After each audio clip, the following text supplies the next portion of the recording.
Welcome back to another episode of the Hall of Sports podcast. I'm joined today by Chris Emma from 670 The Score. He's one of the Bears beat reporters for the NFL, and it's great to have him joining me today. How are you doing today, Chris? Thanks for having me, man. Appreciate it.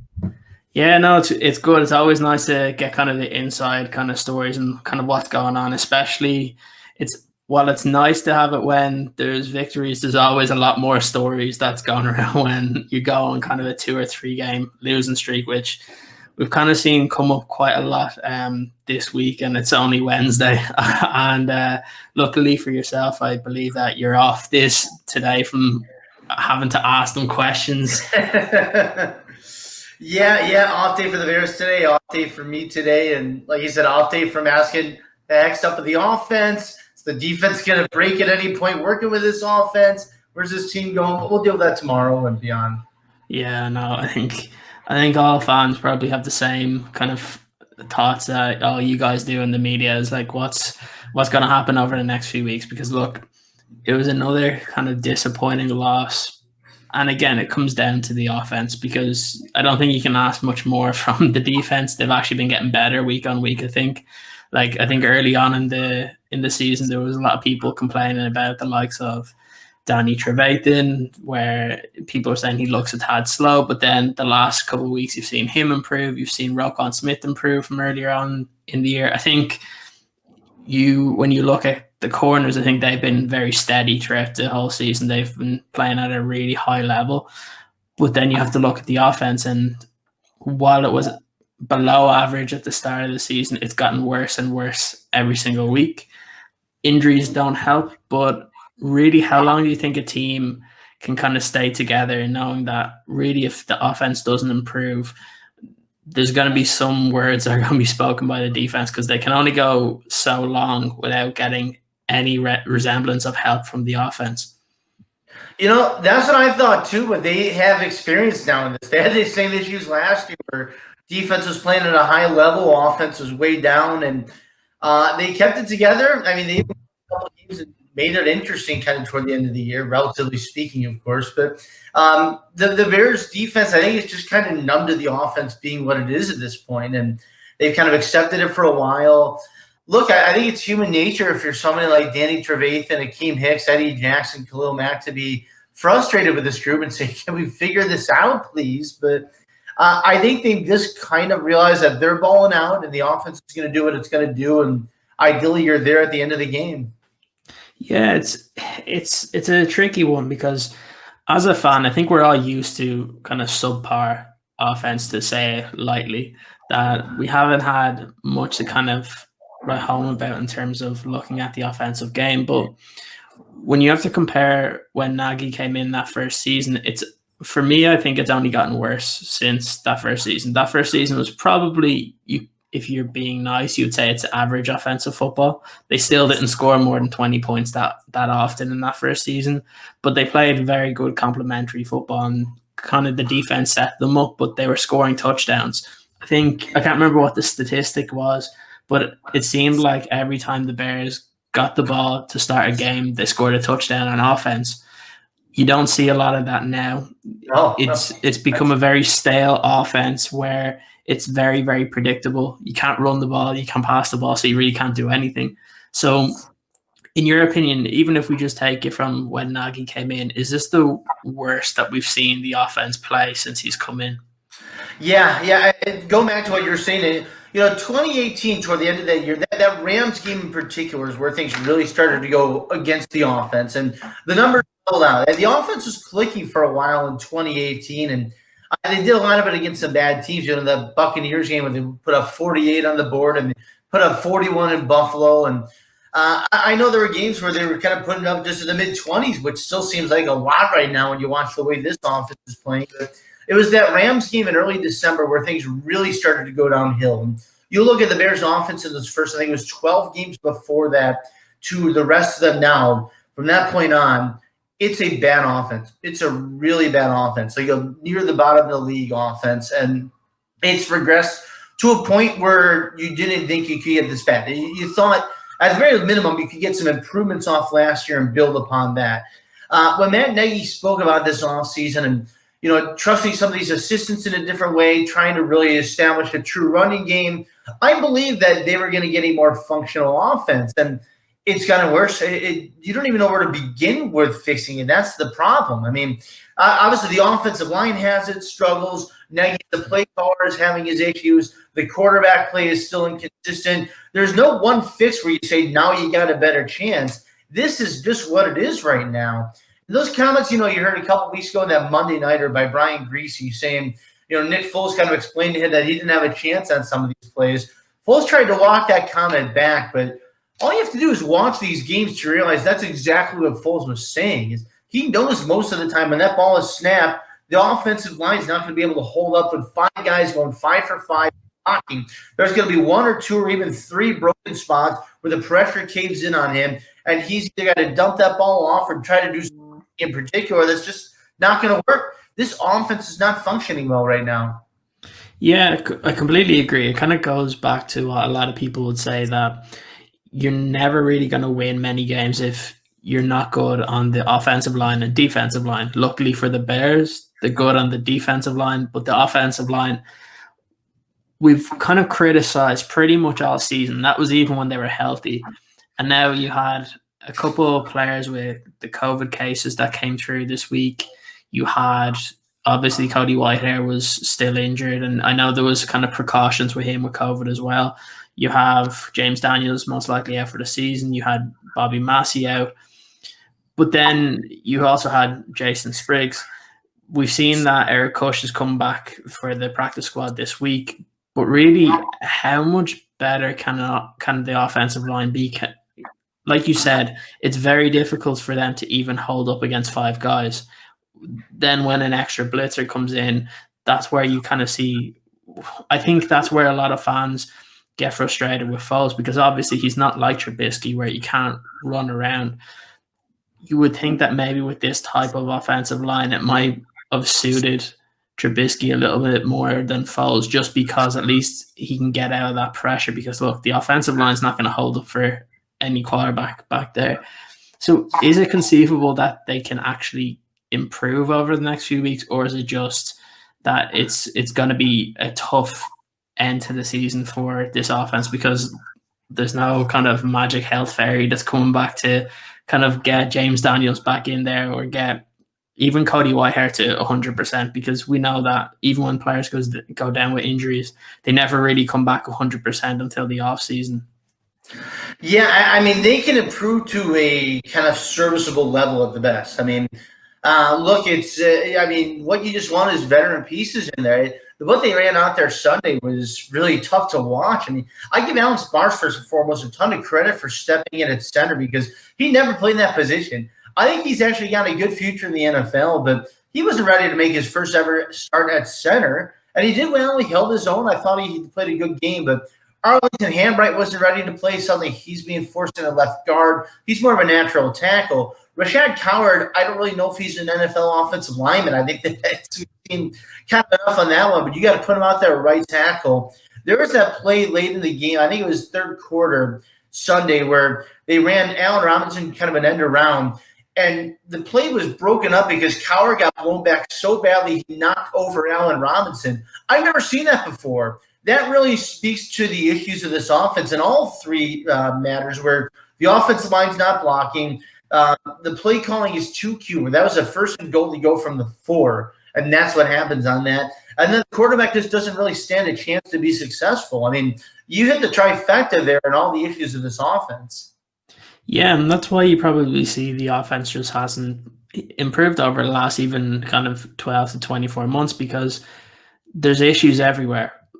We can go back and the conversation's always going to be, well, the quarterback's not right, but yeah, that's fine. But when your offensive line's not right either, it doesn't really give your quarterback much of a chance. I think going forward, we can see that the offensive line is going to have to change next season. The quarterback will be different.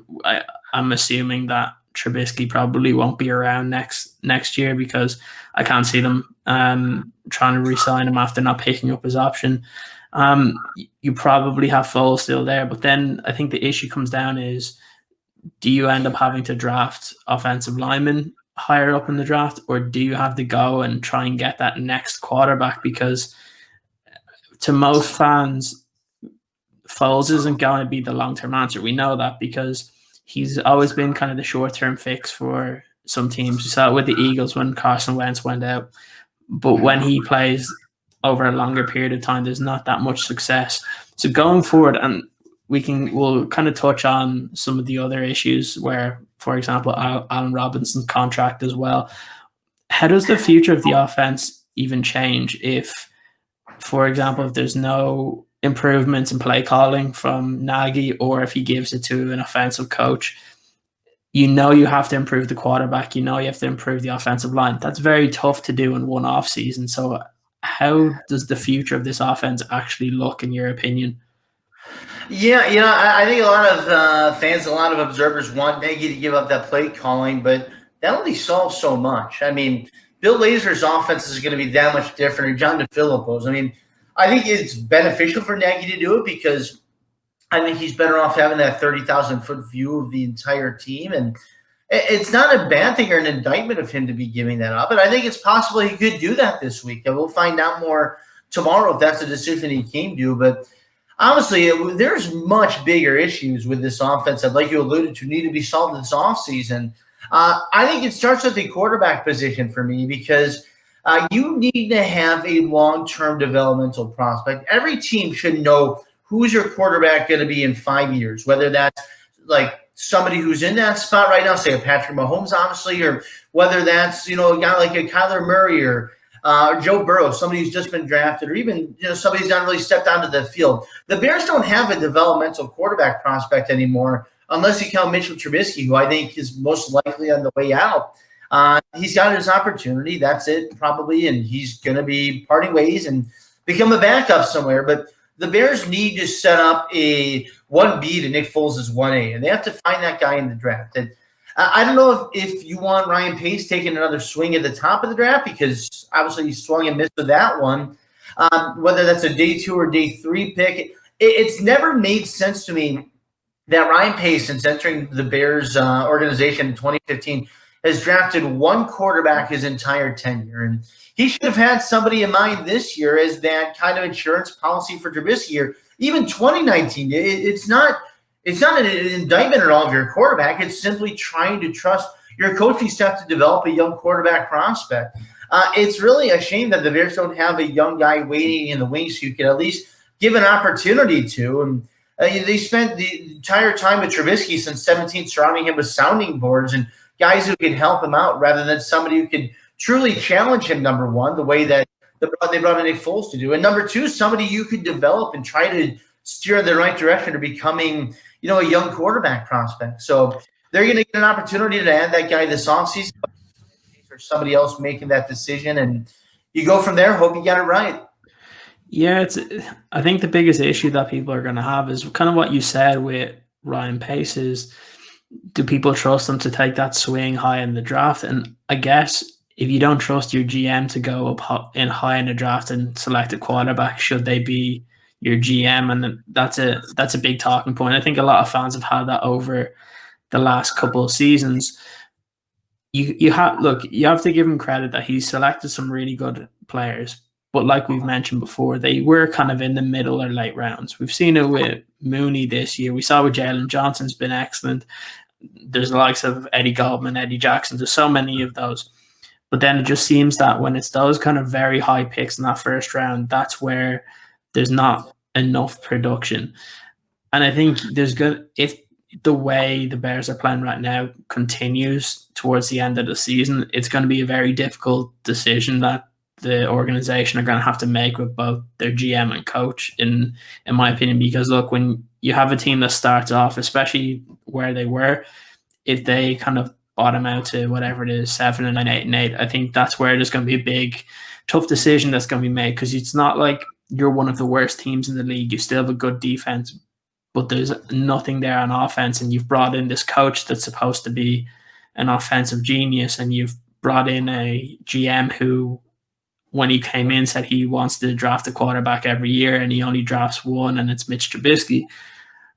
in a draft where a lot of people, there's a lot of unknowns. The college football has been a lot different this season, so I don't think anyone's going to know exactly where everybody's going to slot. It could be a year to kind of take advantage of that, where there's not as much kind of tape for the general public even to see, that GMs might be able to take advantage in some cases.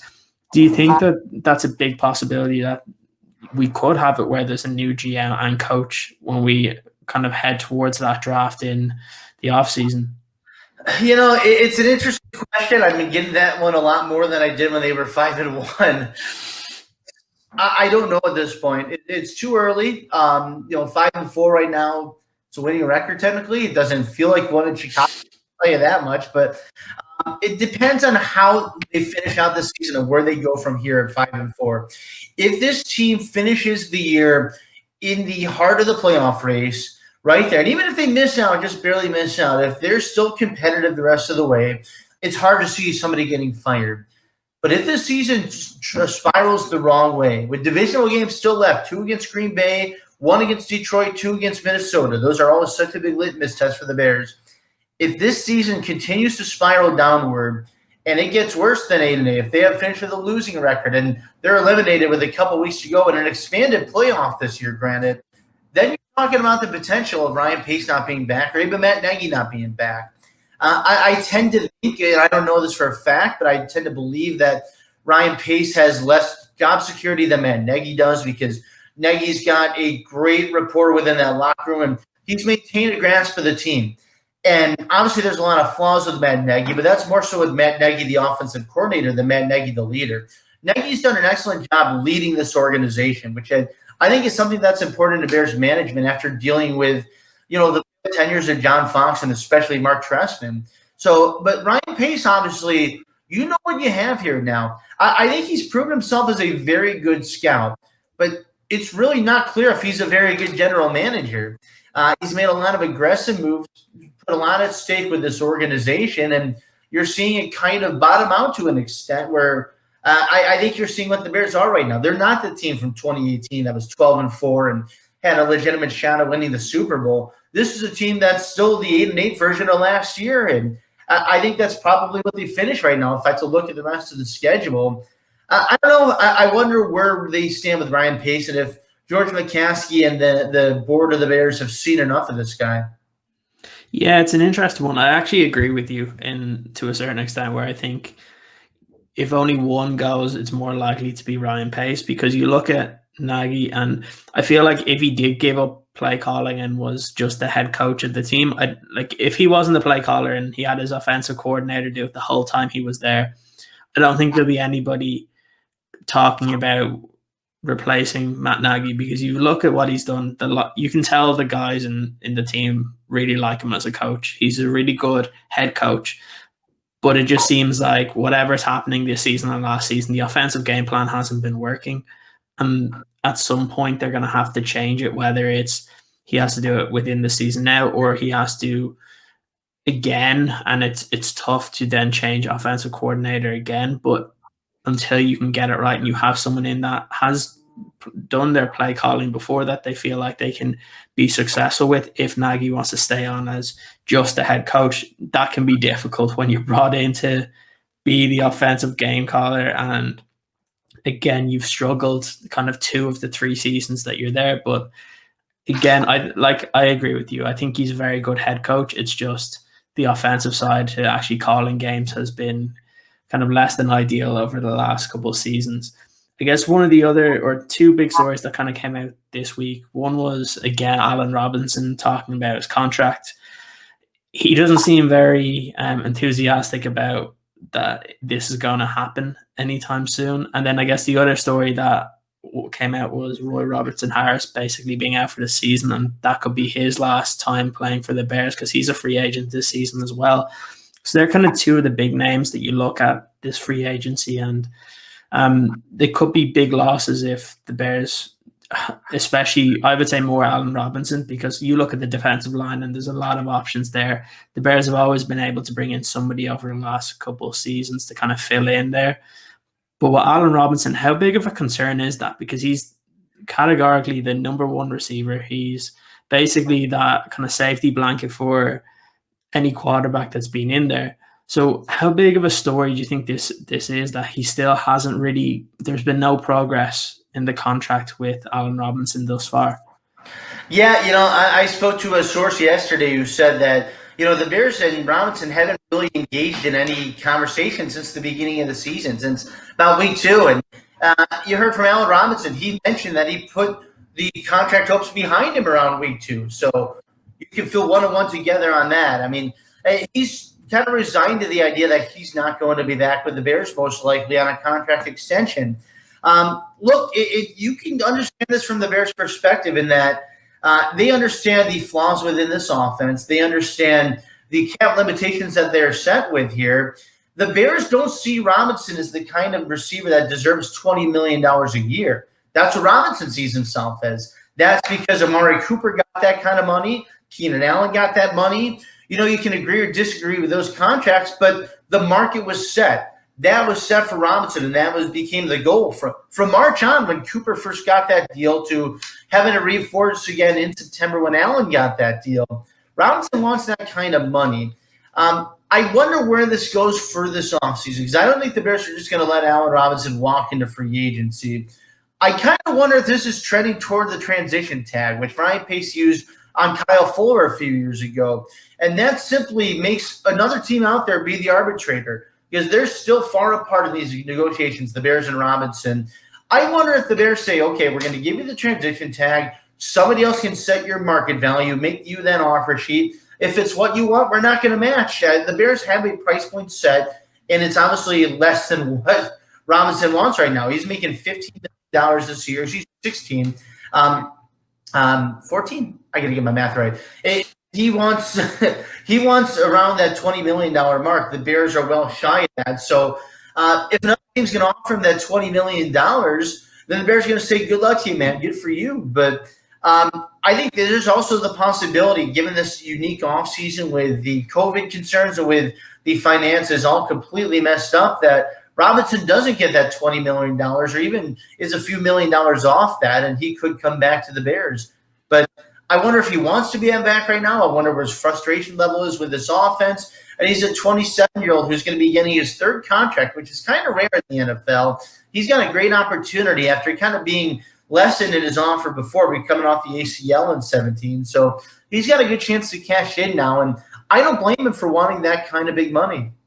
Yeah, neither do I. You look at his production, and it's been excellent ever since he's been with the Bears. So I can get it on both sides why he wants that money when you see kind of the other wide receivers that have got it. But then the Bears also have to realize that salary cap is going to come down dramatically next season. So it's going to be difficult to fit in what you want. And while it's great for some players to get into free agency, this may not be the best year to be going in there if that salary cap does drop. I know there's been rumors of it dropping heavily to, what was it, 170 something million. I remember reading a story that the Saints salary cap space currently is at 270, and if it goes down to 170 again, you'll see it'll be a very weird one, because we're so used to the salary cap kind of going up by about 10 to 15 million per season. This year, I guess nobody really knows what to expect, and it could be a reason why you don't see too many of these extensions happening during the season now, because a lot of GMs don't actually know what the salary cap will be at next year. We mentioned that the Bears have a lot of kind of the divisional games left.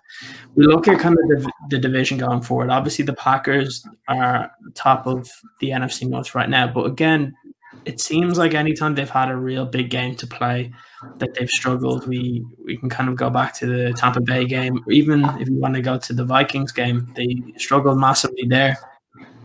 And then you have the Vikings, who started off very poorly, but then the last two games have been really good. And the Lions have been kind of the Lions, where you expect them to win certain games, but they blow it.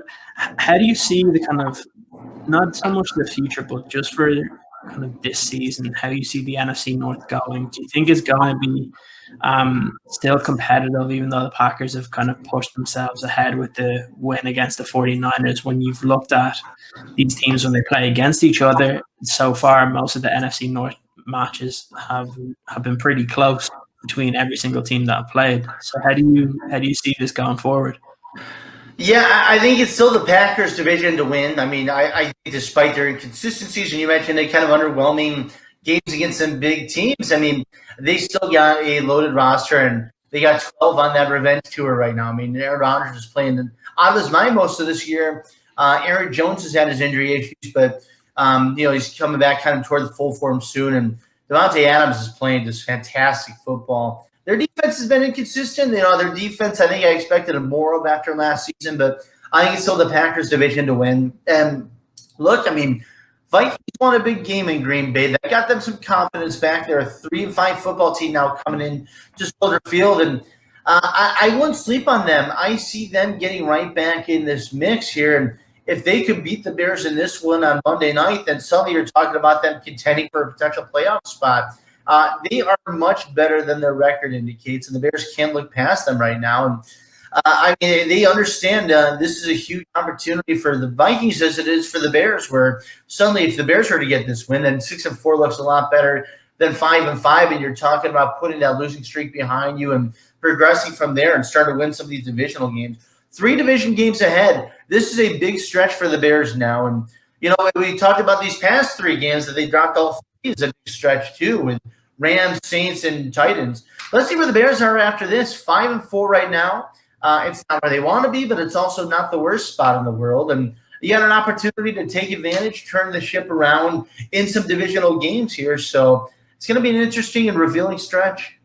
Yeah, it's interesting because you look at since Matt Nagy has been with the Bears, and it seems like he's had an excellent record within the NFC North. Really, the only team that's given him a bit of problems have been the Green Bay Packers. I don't think he's lost to the Vikings. I don't think he's lost to the Lions either. So if we kind of continue that stretch this season, the record will look pretty good as an overall record when we come to the end of the season. I think for me, when you looked at the Minnesota Vikings, it was one of those that they're a very young team, and usually when that happens, you get a lot of inconsistency. They lost a couple of veterans at the start of the season. We've now seen that they've traded away Ngakoue as well. The one thing that I would worry about is if they lost another game when there was always those rumors of a couple more of their veterans around the trade deadline wanting to leave. I think this is probably the week that kind of makes or breaks the Vikings for this season anyway. You win the game and you're still in contention. You lose and you push yourself further back from 2 other teams in your division. When we kind of look at this game, how do you see it going? Because obviously the Bears offense has struggled in kind of recent weeks. You have Spriggs back. You have probably Kush will come in. You'll probably see Barr still play. But other than that, there's going to be a huge difference on offense. And then, except for you don't have David Montgomery this week. So whether it's Ryan Nall or whether Lamar Miller can come up from the practice squad or if it's Pierce that comes in, it's still going to be a tricky one for the Bears on offense. Defensively, I think this is where the Bears have to look at where they've really been able to control this game over the past couple of seasons, where they've been able to pressure Cousins into a lot of mistakes. And it's kind of one of the areas that I think that they need to be able to focus on, that their defense has to get in control of Minnesota's offense. If that happens, can the Bears offense do enough against the Minnesota defense to win this game? It's interesting. This Vikings defense is not what it's been the last several seasons. They tried to swap out some of these veterans that they've had and part of their core the last few years to some of these younger guys, and they've just not quite had the success that they have had in recent years. Mike Zimmer's not going anywhere. Rick Spielman's not going anywhere. They got that head coach GM combo set. So if they have a down year this year, it's something where they expect to be bouncing back next year. It's not like they're heading toward an organizational different direction like a team in Detroit could be. The Vikings are in a spot where they expect to be contending. They expect better of themselves from this year. And I mean, like I said before, it's a revealing game, and you mentioned it as well. I mean, this could determine that there's not really any kind of breakup coming if they were to lose this game, but they would kind of be more resigned to the idea that they're not going to the playoffs if they lose this game to the Bears. The Bears have to find a way to exploit this young Vikings defense and pick up some yards and really kind of they put some points on the board they've not been able to do recently here.